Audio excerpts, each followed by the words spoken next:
Dear younger me, I'm writing to you at a time you had a paradigm that didn't belong. You thought we needed to move on without acknowledging our history. So let me briefly explain why you were wrong. Hi there, I'm Jim Thunder, and I'm just continuing along with our video series explaining each portion of the poem called Dear Younger Me. It's a letter to my younger self explaining the things that I wish I would have known in my younger years. This week, we're looking at this idea that First Nations aren't nations. It's just a name, they're really the same as other Canadians. So what does that mean?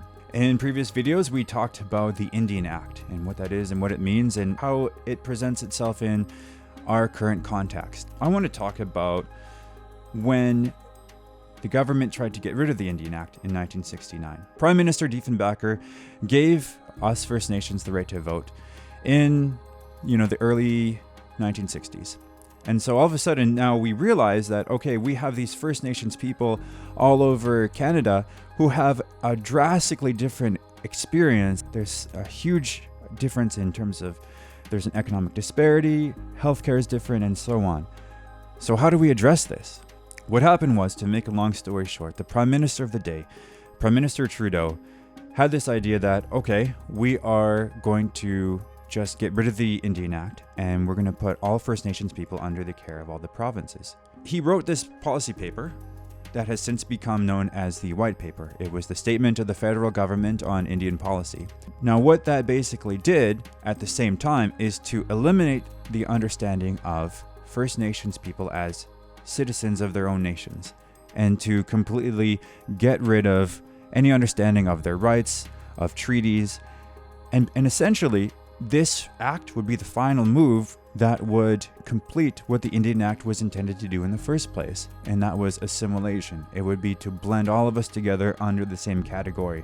Status Indians would no longer be status Indians, they would be Canadians.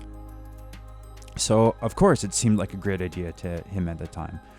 But at this time, because the Indian Act was changing, we now have the right to vote, we have the right to contact lawyers, and so we had the right to form our own political territorial organizations. So in the spoken word poem, I talk about Harold Cardinal, and I talk about the Red Paper, and I talk about how First Nations across Canada were forming these PTOs and writing these papers in response to this policy, to the White Paper. Harold Cardinal's paper, that is called Citizens Plus, has since become known as the Red Paper.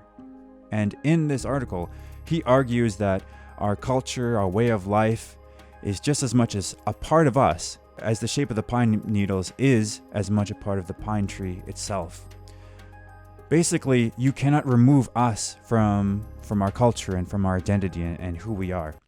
And the idea that he presented was that we would rather pay the price of continuing to live under this draconian, abominable act than give up our rights and to give up our identity and to give up who we are.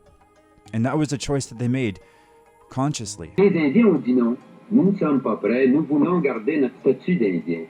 And you see different organizations doing the same thing. You see the Brown Paper in BC. And here in Manitoba, we had Wabung.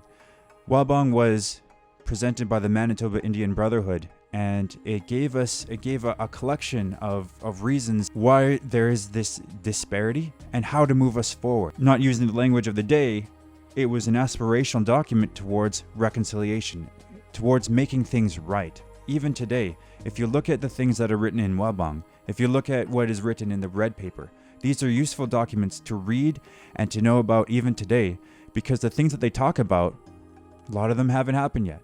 The issues that they were dealing then, they're issues that we're dealing with today. The solutions they talked about then, these are solutions that we could work on today. In fact, when you look at the research that was done in the Royal Commission Report on Aboriginal Peoples and the Truth and Reconciliation Commission, they cite these documents. So in order for us to move forward into advanced reconciliation, I recommend that we look at these documents together. That we look at the Wabung, we look at the Red Paper, that we read them, that we know about them.